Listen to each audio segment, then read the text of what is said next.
Halo kaum intelektual sekalian, wow, gila, luar biasa. Menurut saya, Pak Rijal Malarangeng ini adalah salah satu tokoh yang paling jujur di Indonesia, salah satu pengamat paling jujur di Indonesia, pengamat paling berani.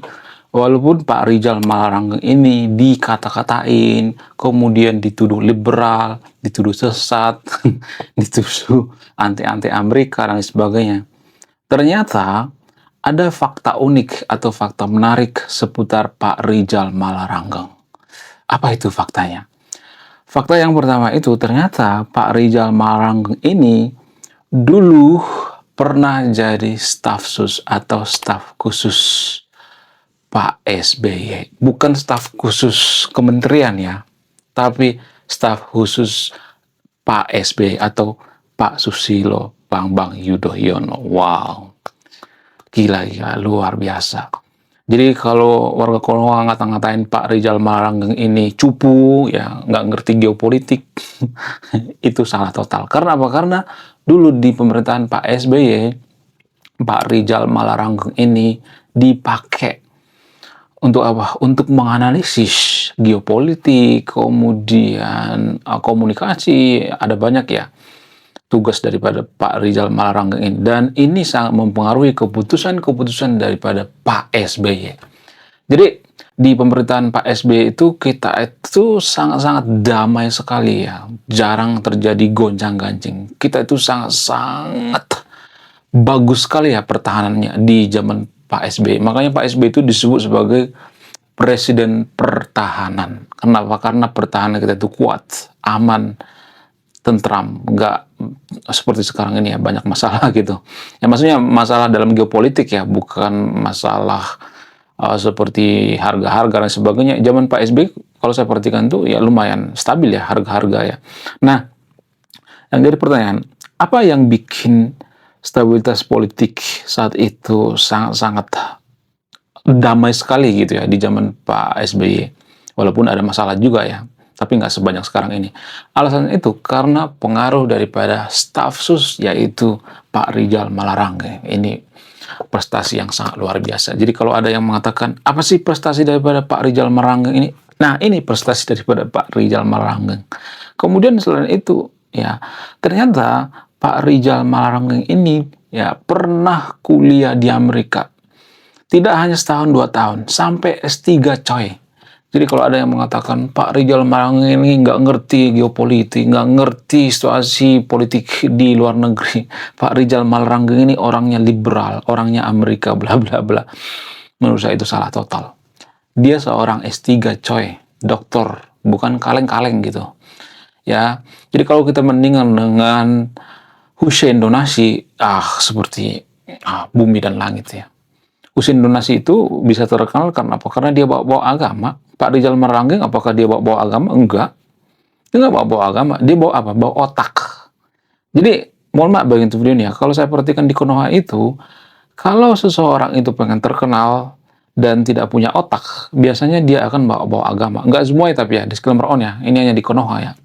Jadi kalau saya perhatikan Pak Rijal Malarangeng ini sangat-sangat luar biasa. Jadi kalau ada orang yang mengatakan Pak Rijal Malarangeng ini nggak ngerti geopolitik gitu.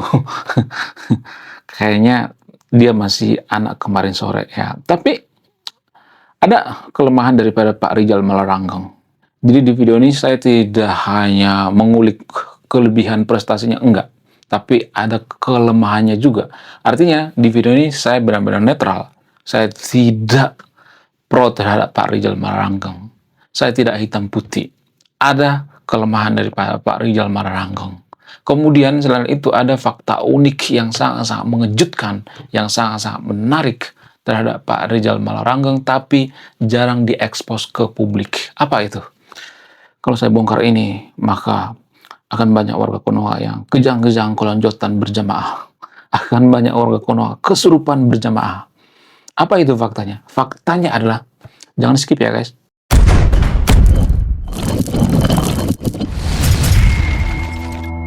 Ternyata Pak Rijal Malarangeng ini sebelum berkarir di Konoha, Pak Rijal ini dulu pernah jadi wartawan internasional. Wow, Gila, gila, gila, gila, ya. Bukan wartawan nasional atau wartawan kampungan, tapi wartawan internasional. Wartawan internasional itu harus benar-benar berdedikasi, harus benar-benar berintegritas, harus benar-benar jujur. Dia nggak boleh berpihak pada agama tertentu. Nah, itulah alasannya kenapa kalau saya perhatikan Pak Prabowo juga kalau saya perhatikan dekat kok sama Pak Rizal Malarangeng. Bahkan beberapa minggu yang lalu Pak Prabowo mengundang langsung Pak Rizal Malarangeng. Ada banyak tuh ya seperti Bosman Mardigu, Mata Najwa dan lain sebagainya ya. Ada banyak tuh yang dipanggil ke istana ngobrol-ngobrol ya, bahas tentang kebangsaan. Dan menurut saya pribadi Pak Rizal Malarangeng ini sangat-sangat luar biasa ya, gila banget ya pemikirannya, kemudian pola pikirnya, aduh, mantep banget ya. Tapi anehnya Pak Rizal Malarangeng ini ya dikata-katain liberal, dikata-katain nggak punya ilmu. Bayangkan dia sampai S3 di Universitas Ohio di Amerika. Lulusan Amerika, coy. Kalau lulusan Amerika itu sudah teruji ya. Karena apa? Karena salah satu pendidikan paling berkualitas di dunia itu ya di Amerika. Kenapa Amerika maju? Karena apa? Karena kualitas daripada pendidikan Amerika.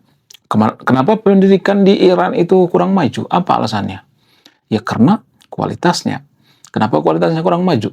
Karena kurang independen, kurang jujur. Jadi pendidikan di Amerika itu jujur, independen, nggak boleh berpihak, apalagi ke agama, nggak boleh bawa-bawa agama. Amerika itu kan nggak boleh bawa-bawa agama, ya.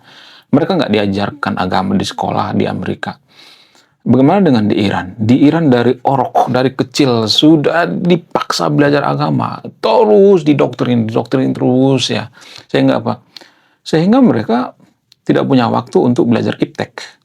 Berkali-kali saya mengatakan, kalau kita belajar agama dan belajar iptek itu barengan ya, itu seperti kita bawa motor bebek sekali dua sekaligus. Nggak bisa. Harus ada salah satu yang dikorbankan. Makanya kalau kita perhatikan negara di dunia ini, negara-negara maju itu, saya tidak mengajak yang video untuk tidak belajar agama ya. Enggak, boleh belajar agama, tapi di rumah, jangan di sekolah. Jadi kalau kita perhatikan negara-negara maju dunia ini, mereka ya rata-rata belajar iptek di sekolah, bukan belajar agama. Belajar agama itu di rumah. Bukan berarti saya nyuruh yang nonton video ini untuk tidak beragama ya, disclaimer on ya. Saya harus benar-benar netral di sini ya. Kalau benar ya benar, kalau salah salah. Ini berdasarkan data. Jadi kalau mau bantah pakai data. Saya mempertanggungjawabkan apa yang saya katakan. Karena apa? Karena bicara by data. Ini secara akademis ya. Jadi kalau ada di antara sahabat yang nonton video ini yang sedikit-sedikit bawa agama, maksudnya sedikit-sedikit harus menggabungkan dengan agama, belajar fisika harus digabungkan dengan agama, belajar teknologi harus digabungkan dengan agama seperti Iran, maka mungkin channel ini nggak cocok bagi Anda ya. Karena apa? Karena saya sering bahas agama itu karena apa? Karena agama itu salah satu yang paling mempengaruhi kemajuan bangsa kita. Kalau agama itu nggak mempengaruhi, saya nggak bakal bahas. Karena banyak keputusan kita sehari-hari itu dipengaruhi oleh agama. Pola pikir kita itu dipengaruhi oleh agama. Iran hancur karena apa? Karena mereka sedikit-sedikit bawa agama. Sehingga apa? Sehingga teknologi mandek, ya. Kemudian kritik dibungkam, kaum intelektual kabur, ya. Ya kalau kaum intelektual seperti Pak Rizal Malarangeng ini nggak betah di Konoha, jangan ada apa? Yang ada negara kita porak-poranda seperti Iran gitu. Saya nggak tahu apakah kita pengen seperti Iran gitu. Kayaknya iya ya. Warga Konoha itu pengen banget ya seperti Iran. Kemudian selain itu, tanpa kita sadari, kita itu sebenarnya sudah salah dasar guys. Konoha itu sudah salah dasar. Kalau kita bandingkan dengan negara-negara maju, katanya kita jadi negara maju ya, makanya ada Indonesia emas. Jadi kalau kita pengen Indonesia emas, ya kita tiru ya karakter daripada negara maju. Kita tiru ya apa yang dilakukan oleh negara maju. Jadi di negara maju itu pendidikan agama itu tidak ada di sekolah, nggak ada. Karena mereka fokus pada iptek ya, teknologi ya, belajar sains dan sebagainya. Belajar agama boleh, nggak dilarang, mereka nggak anti agama. Negara maju itu nggak anti agama, tapi belajarnya di rumah, privasi gitu. Lu mau guling-guling kayak ya sambil belajar agama ya nggak jadi masalah, tapi di privasi. Karena apa? Karena gini ya, ini berkali-kali saya katakan, kalau kita belajar agama di sekolah itu, maka kita akan terkotak-kotak. Guru agama di sekolah-sekolah Konoha itu kan biasanya nggak semuanya, tapi di sekolah meronnya ada juga yang baik ya. Biasanya mereka akan mengatakan agama kita yang paling benar, agama kita yang paling suci, agama lain sesat. Sehingga apa? Sehingga murid itu didoktrin dari kecil ya menganggap agamanya yang paling benar, agama lain sesat. Sehingga apa? Sehingga nanti gedenya mereka jadi tukang gusur-gusur rumah ibadah gitu ya, tukang bubarin paksa gitu. Jadi kenapa ada orang yang bubarin paksa ya kemudian gusur rumah ibadah orang lain? Karena dari kecil dididik gitu. Ya, dididik untuk apa? Untuk mengkafir-kafirkan agama lain gitu. Ya, ini buah daripada didikan waktu sekolah gitu. Kalau ada mempersekusi rumah ibadah itu kan didikan gitu. Mereka nggak muncul dari ruang hampa ya, ujuk-ujuk langsung mempersekusi rumah ibadah orang lain. Nggak ada. Itu nggak ada. Itu kumpulan dari berbagai didikan-didikan waktu kecil. Persepsi atau pola pikir waktu kecil. Jadi kalau negara kita itu fokus pada agama, yang ada ini menghasilkan apa orang-orang yang mempersekusi rumah ibadah orang lain, bubarin paksa dan sebagainya. Ya, itu buah daripada pendidikan kita. Nggak semuanya seperti itu ya, disclaimer on ya, tapi rata-rata seperti itu ya. Kemudian, apalagi fakta unik atau fakta menarik seputar Pak Rizal Malarangeng ini. Ternyata Pak Rizal Malarangeng ini mendirikan sebuah lembaga survei yang sangat-sangat independen bernama Freedom Institute. Jadi kalau Anda jeli, kalau Anda perhatikan, Freedom Institute ini adalah ciptaan daripada Pak Rizal Malarangeng gitu, atau usaha daripada Pak Rizal Malarangeng. Sehingga apa? Sehingga ini sangat-sangat luar biasa gitu ya. Saya mengakui independensi daripada Pak Rizal Malarangeng. Sangat jujur gitu ya.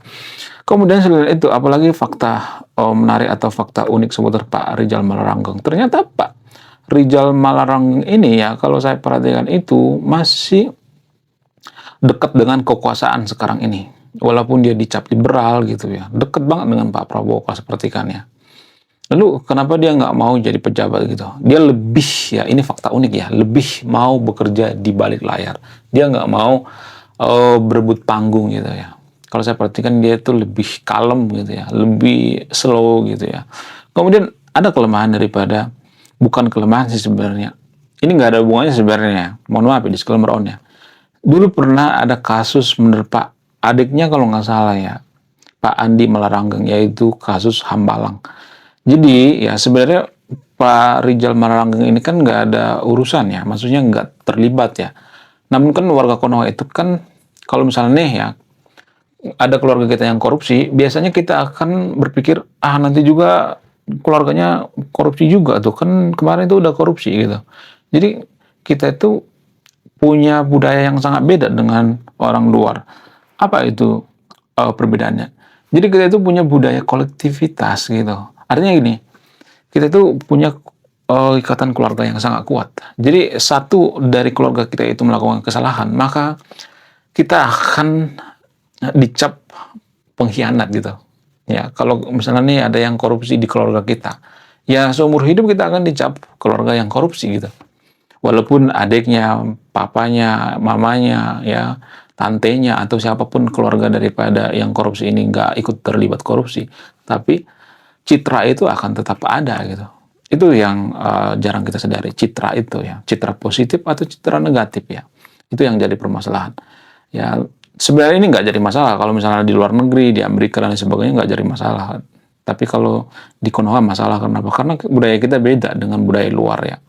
Budaya kita itu adalah budaya kolektivitas ya. Budaya kolektivitas itu artinya ya dekat dengan keluarga. Kita tuh lebih mendengarkan apa kata keluarga daripada apa kata diri kita sendiri. Kita lebih mementingkan kepentingan umum gitu ya, kepentingan keluarga daripada kepentingan kita sendiri. Makanya kenapa banyak orang masuk ke pesantren itu padahal anaknya nggak mau masuk pesantren gitu. Kenapa? Apa alasannya? Ya karena orang tuanya pengen anaknya ke pesantren. Si anak itu sebenarnya nggak pengen ke pesantren. Tapi karena keputusan keluarga, ya udah, ya mau nggak mau harus belajar di pesantren. Itu namanya budaya kolektivitas. Makanya di Konoha itu banyak kasus ya. Awalnya kan dia nggak suka masuk ke pesantren, tapi dipaksa sama orang tuanya masuk ke pesantren. Yang ada apa? Yang ada jadi lalapan oknum-oknum kiai kan. Makanya banyak kasus sekarang ini ya, banyak banget ya kasus-kasus meniduri muridnya gitu dan sebagainya, macam-macamnya. Kemudian selain itu, kalau saya perhatikan kita belum siap dengan analisis yang sangat jujur ya, terpercaya, netral seperti analisis daripada Pak Rizal Malarangeng. Kenapa? karena bias agama. Jadi kita menganggap bahwa Iran itu seagama dengan kita. Kalau kita tidak berpihak pada Iran, kita dianggap mengkhianati agama gitu. Ini sebenarnya ya dampak buruk kalau sedikit-sedikit kita bawa agama, sedikit-sedikit bawa agama itu ya agama itu jadi ikut terseret. Ini ulah siapa sih sebenarnya? Ulah Iran. Iran sebenarnya yang bawa agama dalam perang ini. Jadi kalau Iran kalah, mereka akan bawa agama. Lihat, kita dijolimi oleh Amerika, dijolimi oleh Israel gitu. Padahal ya bisa aja Iran yang duluan menyerang kan. Nyerang Amerika atau menantang Amerika kan. Ya kalau dalam tinju atau MMA itu biasa disebut dengan call out. Ya bisa aja Iran yang duluan call out ya kan. Makanya dia mengatakan atau orang Iran mengatakan matilah Amerika, itu kan yel-yel mereka. Ya giliran ditantang balik nangis-nangis lalu bawa agama gitu ya. Oh kita dijolimi ya. Jadi playing victim jadinya. Makanya sulit sekali ya kalau sudah sedikit bawa agama gitu. Sulit sekali ya. Ya. Itu sebenarnya kelemahan kita. Tapi kalau saya ngomong seperti nanti pasti banyak nanti yang kejang-kejang kelonjotan berjamaah. Menurut kalian gimana? Coba tulis kolom komentar ya. Saya tidak akan berpihak pada siapapun di sini. Saya tidak berpihak pada Pak Rizal Malarangeng. Saya juga tidak berpihak pada warga Konoha. Saya berpihak pada kejujuran. Wah, gila. Luar biasa. Akhirnya buku kedua dan ketiga gua rilis juga. Buku kedua gua ini judulnya Budi Tanpa Pekerti. Dari judulnya sudah menarik. Dan kisah daripada buku ini sangat-sangat dilematis sekali. Di mana karakter dalam buku ini bercerita ada dua pilihan yang sangat sulit. Yang pertama, ketika seorang tokoh dalam buku ini tidak bawa-bawa agama saat kampanye, maka dia bisa dipastikan kalah. Tapi ketika bawa-bawa agama dalam kampanye, ketika dia bawa-bawa kalimat insya Allah, maka dia bisa dipastikan menang. Nah, yang jadi pertanyaan, kalau Anda di posisi karakter dalam buku ini, mana yang Anda pilih? Ini temanya sangat cocok dengan tema channel ini. Bahas tentang agama. Kemudian tidak hanya ini juga menarik guys ya. Tanah Luka. Dari judulnya juga udah kelihatan ya. Ini cerita penuh dengan luka. Dimana kisah dalam buku ini ada seorang kiai yang sangat-sangat dilematis. Dia bingung memilih antara menyelamatkan hutan atau menyelamatkan 1000 anak yatim. Jadi kalau Anda di posisi buku ini, mana yang Anda pilih? Nah, yang menarik dari kedua buku ini adalah menggunakan sudut pandang sastra Nobel. Kapan lagi ya kan baca buku yang setara dengan buku Nobel. Wow, luar biasa. Silahkan di check out sekarang juga. Kalau nggak di check out juga nggak apa-apa. Karena saya nulis buku itu bukan nyari duit sebenarnya. Ya, karena saya pengen berkontribusi terhadap kemajuan bangsa kita. Itu tujuan saya nulis buku ya. Jangan lupa link pembeliannya ada di pin komentar video ini. Oke guys, sekian video ini. Terima kasih sudah memahami. Saya kaum intelektual, salam regional.